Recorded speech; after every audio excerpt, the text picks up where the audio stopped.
Home guard જવાનોની નિવૃત્તિની વય મર્યાદામાં વધારો કરવામાં આવ્યો છે। હોમગાર્ડની વય નિવૃત્તિ 3 વર્ષ વધારીને 58 વર્ષની કરવામાં આવી।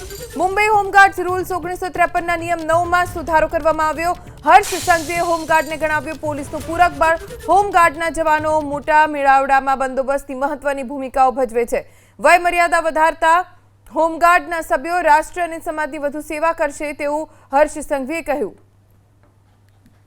વધુ જાણકારી અમારા સંવાદદાતા હિરેન રાજ્યગુરુ પાસેથી પ્રાપ્ત કરીશું।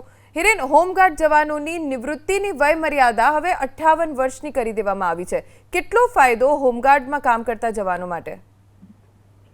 3 વર્ષની વય મર્યાદા વધારવામાં આવી છે રાજ્ય સરકાર દ્વારા। આજે હોમગાર્ડ જે બળ છે ગુજરાત રાજ્યની અંદર તે હંમેશા પોલીસની સાથે જ્યારે પણ જરૂર હોય અથવા તો સામાન્ય બંદોબસ્ત હોય એની કામગીરી કરતું હોય છે અને આ માટે થઈ અને તેમને અલગથી ભથ્થું